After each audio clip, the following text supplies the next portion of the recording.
Hey, good morning. What is my late night beast doing? Of course, as you know who it is, it's LaDawn. Just jumping on. Couldn't sleep. So I was like, you know what, let me just jump on and say hi a little bit before I drink my sleepy time tea. And hopefully that'll put me to bed. So what's going on with everybody? I know I did a new picture. Let me show y'all. There, that's my new girl. Super cute, ain't she? Um, so today was my cousin's funeral. And everything looked good. It was a nice turnout and wasn't nothing crazy.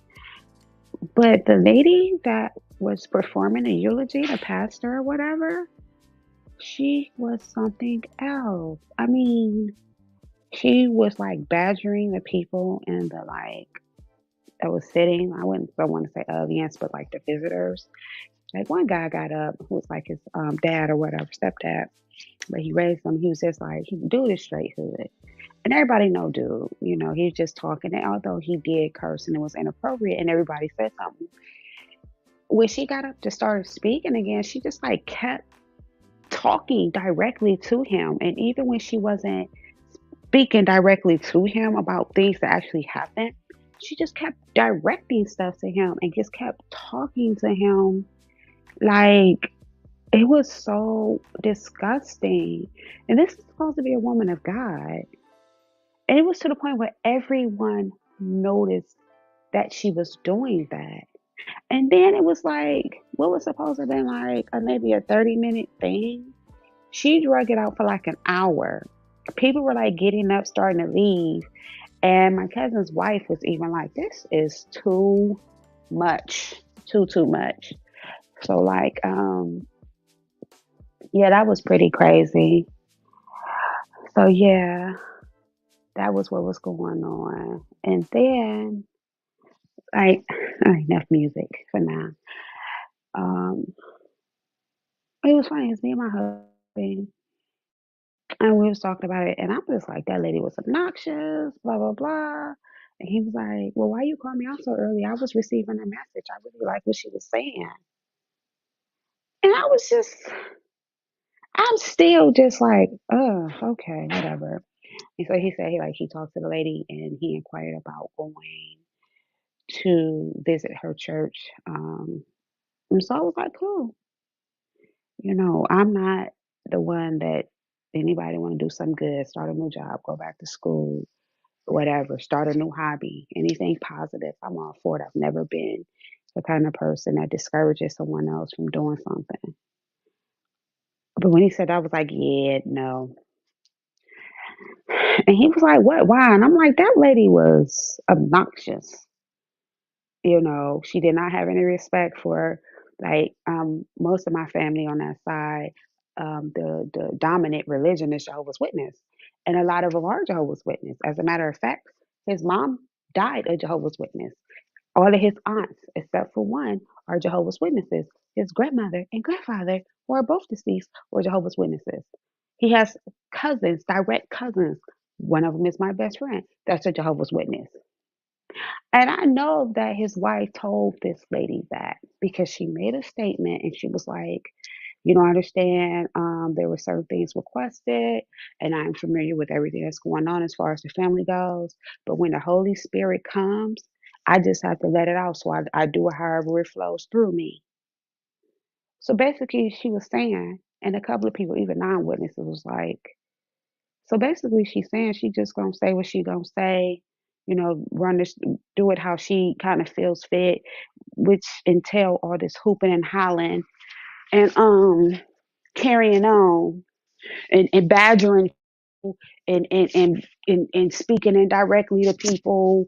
And then she went on this tangent about people who talk about having a higher power and how saying that is wrong because there are higher powers, which can also be demonic powers. I was not feeling that. Who are you to tell somebody what's wrong? That's why a lot of people get away from religion now because of that condemning. spirit, that condemning personality, that condemning, you're wrong.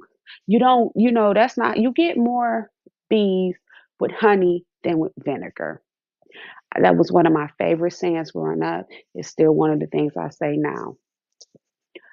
So if you feel like, all right, in the Bible, it doesn't speak about a higher power or whatever, but it does speak that God is power, and we see God via Jesus, who is the vessel, who is also power, but there is no higher power because her thing was that higher power could be anything. There are a lot of people that agree with her, and that's fine. You can agree with her, but I don't. I don't believe until it's someone who's living with morals, living righteously, that's out here for the better harm of the world and humans, that's out here, helping. They're not taking. They may have come from a rough background, but they have improved their life drastically, and it's changed the dynamics of everything around them. I'm not going to, it's not my job or no one else's job to tell them that their ideal of a higher power is wrong. Just like she was talking about when people say the man upstairs. Well, a lot of people were taught that God is a male figure, and people were taught in a way, they may misconstrued it, that God was a man. But see, here's the thing. This is what pissed me off about her when she said that. A lot of people are taught that Jesus is God. Jesus was a man. So what separates it? When he descends back up to his father. So who's the God, him or his father? You see where I'm going with that? And some people might dispute me. And I was like, no, it's not the same. But this is what people are taught. So if someone believes that God is a man, or that God is Jesus, which they also believe he's a man, then he will be the man upstairs. We always, well, I don't, but people mention God and they always refer him to he. So that gives, he means man. He does not mean half man or part man or any, he means man, right? It takes on a male role. And so her thing was, he's a spirit. We just call him the spirit. Why does he have to be he? Just won't go to church. And he's like, well, how's your friend Jehovah's Witness? And that, because we are on a different level when it comes to that. We on a true level of respect. She knows where I stand. Her, she knows where she stands. She say her and her attitude, she feels like I know the truth, but I'm choosing to take my own way. But she's not going to discredit it because I'm sober. I'm doing a lot better in life, mentally, physically, and emotionally. I'm able to perform my job better. Not that I was bad before, but like my mindset is different. I'm not trying to get to work late and all those things. We don't have them problems because she's a true example of what a Christian is. You don't judge people. You can talk to them. You may want to educate them, but she's definitely not one of those Jehovah's Witnesses because we all know some they walk around and tell you you're wrong. She'll just explain to you some things in the Bible and allow you to make that decision. She may say, well, this is what we teach and this is what we think is wrong, but she does not tell people they are wrong. She a different breed, though. I know. So we don't have them problems. As a matter of fact, with all the people, religious people I associate with, personally, we don't have them problems. So yeah, anyway, that was just, it was a bit much. And child, my husband was like, he agreed with what she was saying. He agreed with the whole fact of the higher power and the man upstairs and all of that stuff. He's that it's wrong because God is a spirit. I said, well, I mean, we're gonna have to agree to disagree. I said, but I don't know how that's gonna work with you because I know the wife, as a woman, as a wife, it is best that I follow your lead, which I've never been a big person on following leads. I do support, but I've never been on that. So that's another reason why I couldn't be a Christian woman. Because if I don't want to do something, I'm not gonna do it. And my husband is the head of my household. But if I don't want to do something, I'm not going to do it. I'm not going to make myself miserable for the sake of anyone else. I would never do that again in my life. Okay. So we got that out the way. So like, I told him, I said, I'm happy that you want to do that. That's cool. We talked about it. I expressed my opinion. He was kind of just like, it's something we want to do. He liked what she was saying. I was like, that lady crazy. He was like, well, I agree. And I'm like, cool. I'm not going to go back and forth with you because he seemed to be having like a really good feeling about it. I was just like, but I'm not going. I told him, I said, I'm not going. And it's not because I'm trying to be selfish or inconsiderate or that I don't love him. And because my husband took a huge liking to the Muslim faith. And I was cool. I just told him I'm not wearing a hijab. I'm not putting none on my head. Like I'll support you. If you want me to go, whatever, I'm all for that. But I'm not covering my face and I'm not covering my head because that's not the belief that I have. I'm just going to be supportive. But like with that, I haven't had any crazy experiences or seen anyone act inappropriately like to me like that lady did today. And one of my things was I grew up in a bad neighborhood. All the street boys, dope boys was dropping like flies every other 6 months. Somebody had a funeral. And I've been to some, so quite a few. So I'm like, I've never seen nothing like that. Like, sorry, I'm moving a lot. My cat cut up. I've seen the family or guests cut up, cry, grieve really hard, really dramatic. But I've never seen the person that was the pastor or reverend or whoever, even if it's just someone, as a professional, even if it's just a funeral home people that was like, okay, I'll step in. I've never seen them carry on like that. And I've seen pastors preach, whatever, but I've never seen them carry on the way she did. Like I said with my uncle or whatever, it was almost like she felt so directly disrespected. She had to make sure she put him in his place.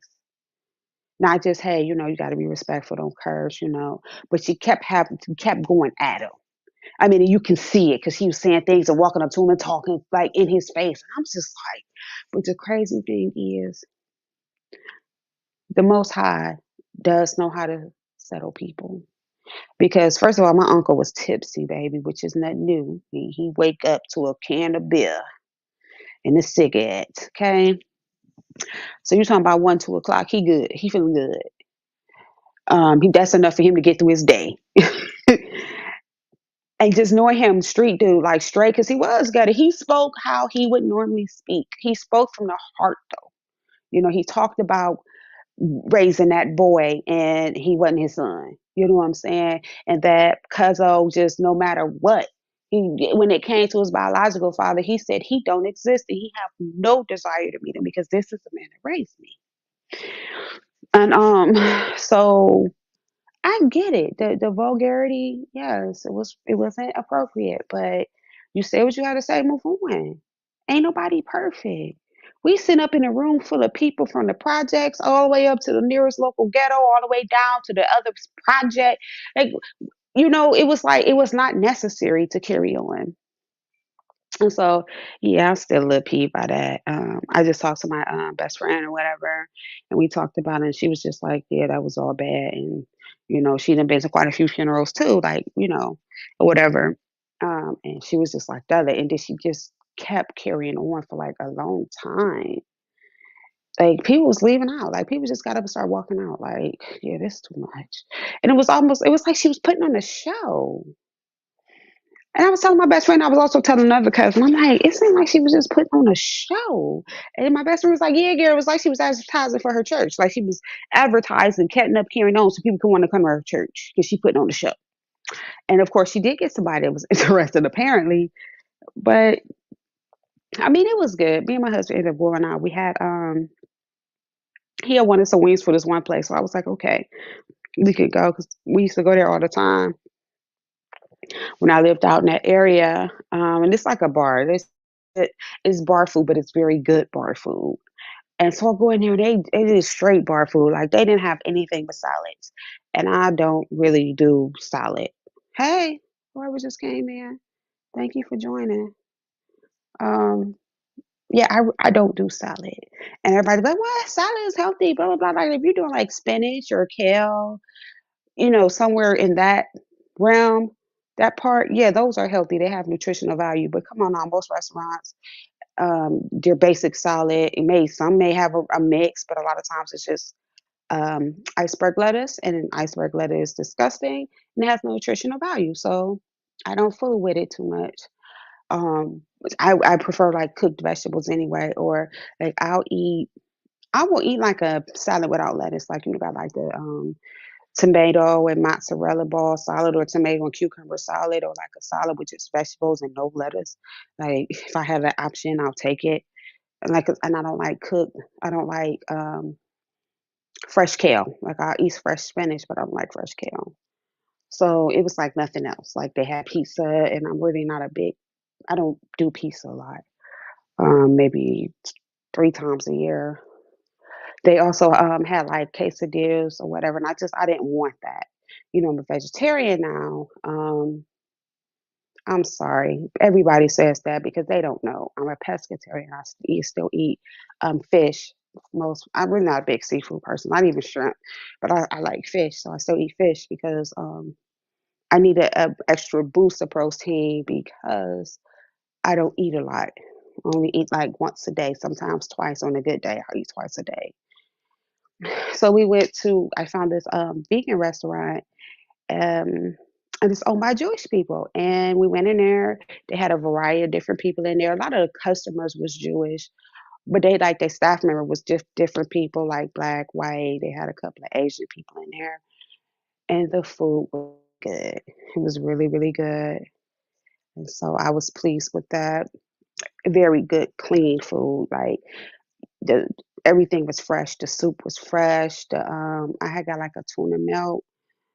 And it had like fresh tomatoes, fresh herbs, uh, cucumbers. I didn't want, and they make it from scratch, and I didn't want like onions or nothing today. So, but it was really, really good, and it was so good. My oldest daughter, generally doesn't eat tuna fish, and she like ate the rest of it, and it was like a nice portion on top of that. So, I was really pleased. I can't wait to go back. I told my best friend about it. She was like, "Oh yeah, I definitely would love to go there." Um, because like I said, I think I mentioned she had weight loss surgery or whatever. So her whole goal is not to kind of go back to even how what she was eating before the surgery. She's kind of just like, I just want to do nothing but clean eating. So it was like right on time that I was deciding to go towards um, a more vegetable dominant um, diet. So yeah, that was pretty much part of my day. I didn't really get to see a lot on YouTube. I only got to catch one person's live, and it was just a lot of back and forth. Like she was barely saying anything. It was a lot of back and forth, kind of like the same stuff that's been going on. Sometimes I feel like people just do things like if the algorithm in those sectors are not in favor, they start doing stuff, you know. So that was it. My daughter's just standing in the stairs looking at me. Right, she's always somewhere around. She about to fall. That's what you get. Why is you walking? Never mind. Then they gonna think I'm being mean to you. What do you want? Go put some clothes on. Thank you for putting my stuff back. So yeah, that was pretty much what was going on with me. Not too much going on. It was an okay day. I did my first telephone interview. So I am waiting for the DON at the place to call me back to go ahead and just offer me the job because the posting ain't even online no more. Not on any website. They literally took the posting off for the position I applied for. So I'm pretty much just waiting for her to call me and tell me, come in and do the second interview. But that's usually like her showing me the facility and, let me know where everything is, let me meet everybody and all that drama. So she'll probably call me tomorrow, and I'll probably do that sometime next week, maybe Monday or Tuesday. But I don't know. She called me and she want me to come in and tomorrow. I'll just go ahead and knock it out so I can start training next week. Get that on out the way because that is so nerve wracking. The orientations and all the paper signing and all the classes, and I mean just the classes over and over again, just the same classes, the CPRs and the infectious disease control and the HIPAAs and the I've been doing this stuff since I was 16. Mommy, yes. I'm hungry again. You're eating melon and you ate tuna melt and noodles. I don't know what else to feed you. That's nasty. I would tell her to say hi to everyone, but I know she's not. There's no one there No. today. One person popped in. I must have not been talking about what they wanted to hear, so they left. But that's cool. I just, huh? I haven't even taken my medicine. I have my tea yet. The kitty wants some melon. So yeah. Anyway, guys. Of course, I'm gonna say please like, share, and subscribe. If you want to, you can send me five, $2 to 5, maybe $10 on Cash App. But don't. That's I'm not looking for that at this moment. I'm really out here to be able to talk to people about sobriety and mental, giving them information and insight on how I have navigated through this process, how I'm still going through the process, dealing with family and friends, and sometimes we can laugh. And I did my nails. Well, I'll tell you about my nails. I'm gonna grease my hands up real good, and maybe I'll have my daughter take a picture of them. And I'll tell you the story. So, it's just stuff like that. So yeah, so again, I tell people all the time, we always gonna make sure we mention something about gratitude every live. And if I don't, please remind me. If you're actively in here or even in the, hey, you ain't mentioned, I'll type it in the comment section. So what I'm grateful for today, of course, is my sobriety. I'm grateful for the ability to have been able to get up and not feel like I didn't want to do the funeral or anything. Because when I was drinking, I would try to find every reason. If it wasn't finding the reason, I'm wasted because usually the night before or something like that, I would get so intoxicated. Just I don't know if it was just like that hitting anxiety, And you talking about the funeral was at 12:30. I'll probably just be waking up at 12:30. Just not being accountable, just not being supportive. And so I'm grateful for that. I was able to sleep enough to get up and be able to function and be supportive and fully thrive and make sure I look nice. And everybody was just like, they liked my outfit. It was like, really look nice on you. You done picked up all this weight, girl. You voluptuous. And I'm like, child, you don't see this pregnant belly that ain't pregnant. So it was nice. So I am grateful for that. I'm grateful that I actually had a chance to spend a little bit of time with my husband. We've both been busy, but just doing different things. So we actually did hang out and talk, like really talk. And I'm grateful that I have been able to really, really be there for my best friend. I told you guys that I dropped the math class. And if I would have still been taking that class, that kind of would have got in the way of me being able to support her. Like we've been over there. Me and my daughter both took turns doing her nails. Like I did one hand, my daughter did the other. She's been able to come over here. We've been chatting and drinking tea and just talking. And it's been very, very good because I will be honest with you guys. It was a time where I wasn't doing that. It was a time where I would do nothing but sit in the room, maybe look at YouTube, wasn't even reading books, wasn't doing anything spiritual. I mean, I didn't even have the desire. Like I was saying, I'm gonna do this and I'm gonna do that and I'm gonna do this and I'm gonna do that and wake up the next day and did nothing. So I am grateful that I am growing slowly back into that space. Um, of being able to just bring people in. And I think, believe it or not, being on YouTube and just talking to this iPad or my cell phone, I think it's opening me up. So I am grateful for that. I am also grateful to be alive. I'm grateful to be sober. I'm grateful that my daughter, who at one point didn't even want to be bothered with me, like she would go, if I went in the kitchen, she would go in the bedroom. If I went in her bedroom, she'd go in the living room. Like she just did not want to be bothered with me. And now I cannot keep her away from me. I mean, like she's 17. We about the same height, but she's thin. My daughter's very thin. She's built like a Barbie. Literally. I mean, she come get her sit her little self on me. Like, girl, get off of me. You hot and you're musty. Teenagers stink. She ain't when I say that. I always joke with her, but like we are able to do that, and that's another thing I'm grateful for. So anyway, I was asked, tell me what you're grateful for. If you got any comments, questions, or disagreements, please make sure you comment them. And again, don't forget to share, like, and subscribe.